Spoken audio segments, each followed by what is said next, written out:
Will Kaladin finally have peace, or is he destined to spend an eternity honouring oaths? By becoming the Herald of Kings, has he paved the way for an even greater future? To understand what could be next for Kaladin, let's start with the words of the Stormfather. Welcome to Second Breakfast. My name's Lee. Join me as we explore the lore of the Cosmere, the history of Warcraft, and other notable fantasy worlds.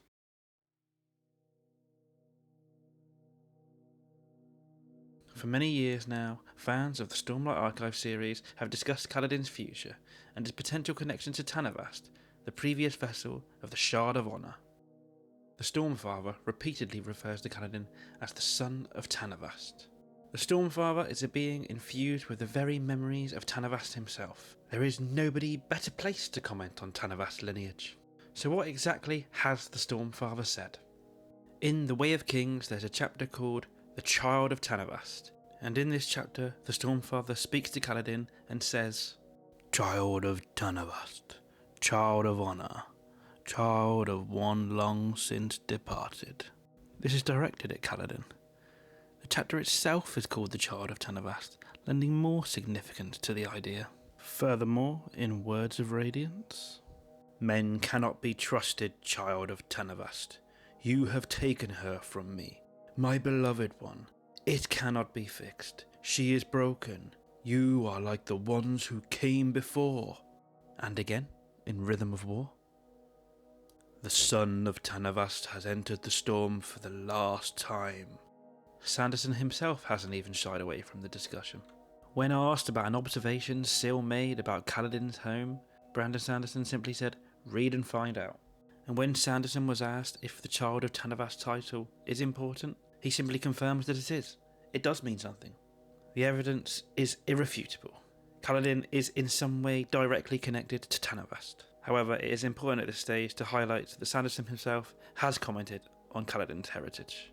In the following quote, he simply confirms that Kaladin's connection to Tanavast is not blood related. Now quite clearly this reduces the likelihood that Kaladin is a direct descendant of Tanavast, but this then leaves me to wonder, how is he connected to Tanavast? Could it be bond or by spirit? Or is it simply that the principles that Kaladin lives his life by align more closely to Tanavast than anybody else? Or maybe it's Syl? One thing is clear, Kaladin's connection to Tanavast, the previous Shard of Honour, will be imperative in the wars to come, and that just maybe Honour isn't dead, and we're going to see exactly what he can do on a grand scale. If you want my opinion, it would be Kaladin's spirit and his principle as to why the Stormfather calls Kaladin the Child of Tanavast. In the Cosmere, intent is a recurring factor of importance. With these virtues that Kaladin holds himself by, giving rise to his title of the Child of Tanavast, it further solidifies the idea of intent. It is his choices that make the difference, not his bloodline or a circumstantial connection to Syl. But let's take a look at where we left Kaladin at the end of Wind and Truth.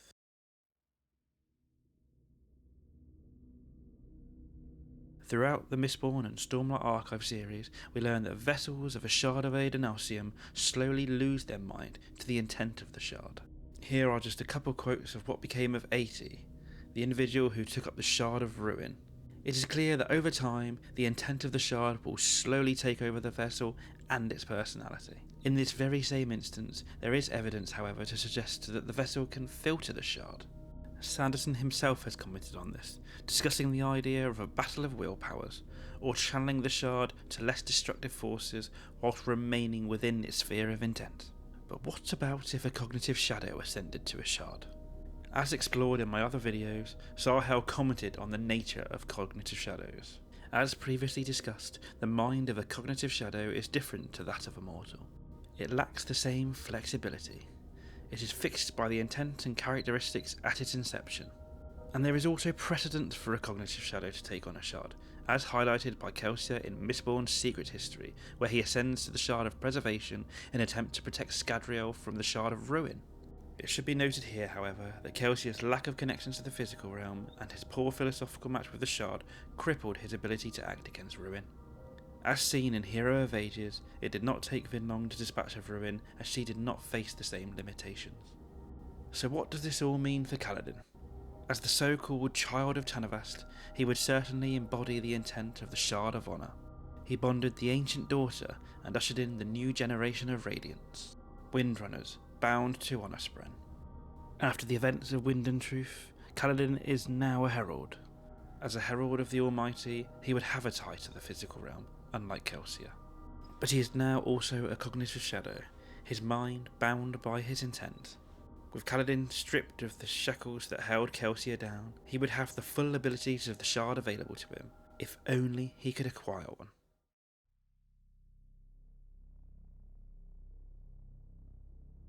In the end of Wind and Truth, Dalinar makes his gambit. After taking up the Shard of Honor, he renounces his oaths. This causes the Shard to eject from Dalinar, and it is subsequently taken up by Taravangian and the Shard of Odium to form a dual Shard, Retribution. But not all of the Shard of Honor went to Taravangian. Some splinters broke away. It is believed that one went to Kaladin's Honor Spear, and the other to Scylla to empower her in a new role as replacing the Stormfather. Dalinar's gambit was genius. Firstly, by combining both shards with Taravangian as a vessel, he knew there was a compatibility issue. This was proven immediately by Taravangian after claiming Honor, as Honor resisted Taravangian's plan to punish the Oathbreakers. Secondly, he brought attention of the other shards around the Cosmere. By elevating Taravangian and freeing him from Roshar, he has made a bigger enemy that can no longer be ignored. And finally, and perhaps more importantly, he implored Honor to learn and grow. Dalinar was repeatedly frustrated by the limitations of Honor and his failure to act. Dalinar's arc through the series is simply about becoming better. So when he thinks about Honor, he rejects the idea of restoring it as some static, idealised force. What Dalinar wants is a version of Honor that learns from mistakes, adapts to situations, and balances ideals with compassion. But once again, how is this all relevant? With Kaladin, Son of Tanavast, now empowered by Splinters of Honor, could he be poised to capitalise on the day that Honor finally becomes available? Either by the help of the other shards, or the eventual outright rejection of Taravangian, will Kaladin be the next vessel to ascend to Honor? And how will Honor learn and grow with Taravangian, as Dalinar suggested?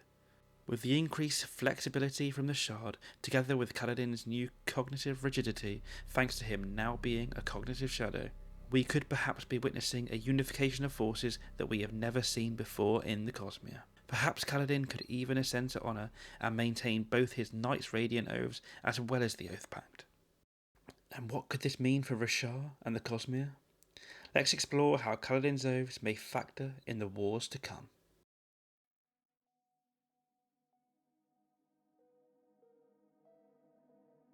To fully understand this, let's assess what Kaladin's oaths mean. As we know, Kaladin's Knight Radiant ideals are focused around protection. But as is seen in the third ideal, it is also about doing what is right. His fourth and fifth ideals are presented as Kaladin's self-acceptance and healing. And indeed, much of his arc in the final book follows his healing process instead of his combat prowess. But it could be suggested that these ideals leave room for interpretation, and this can make for an interesting consideration if he can ascend to the Shard of Honor. His oaths allow for a degree of agency, the choice to uphold his oaths whilst choosing not to protect, and choosing when.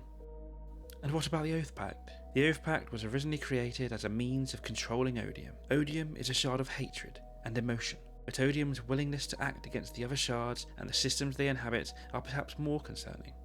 Whether it has been due to the shards or the vessels, it appears that Odium wants to dominate the Cosmere, and it is clear that his standing and godhood is important to him, and the attacks made towards the other shards illustrate this. Honor remained vigilant of this threat, and he agreed with Cultivation to allow Odium to settle on Roshar. Whilst we don't know the exact terms, we do know that this agreement restricts Odium to Roshar, and that Odium was not happy with this. To further thwart Odium, Honor formed an oath pact with the heralds, limiting Odium's agents on Roshar. The heralds themselves entered the oath pact in order to protect Roshar and prevent the same destruction of their previous home planet, not unlike Kaladin's own Knights' Radiant Oaths. Protection. If Kaladin were to ascend to Honor, he would inherit Honor's concern for Odium, and by virtue of being a herald, he would be bound to act in protection of Roshar, as that was indeed the purpose of the original oath pact. His urge to protect Roshar would only be further reinforced by his Radiant Oaths. In the immediate term, Roshar would absolutely benefit from Kaladin's oaths to protect, but the consequences could extend much further than this. With Dalinar's gambit seeking to unite the other shards, will Roshar become a staging ground for a future conflict in the Cosmere as they seek to tackle Odium? With Kaladin holding personal ties and formal oaths connected to Roshar, are we on a collision course with Kelsier, who not only supports Odium's agents, but is also seeking to drain Roshar of the investiture for Scadrial's benefit? This is perhaps a topic for another video, but it certainly leaves us with a lot to think about. The future of the Cosmere will be determined by these shards and the vessels that hold them, and maybe Kaladin will be the vessel that can finally bring Honor wholly back from the dead. Thank you for listening, but what do you think?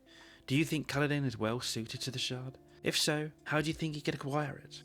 For me, the intentional title of the Son of Tanavast will surely amount to something massive, especially given the gravitas of the relation. With Dalinar's encouraged for Honor to grow and Kaladin's status as a cognitive shadow, I believe the stage is set for Kaladin's ascension. The implications of how his oaths and a future conflict really get me excited for the future.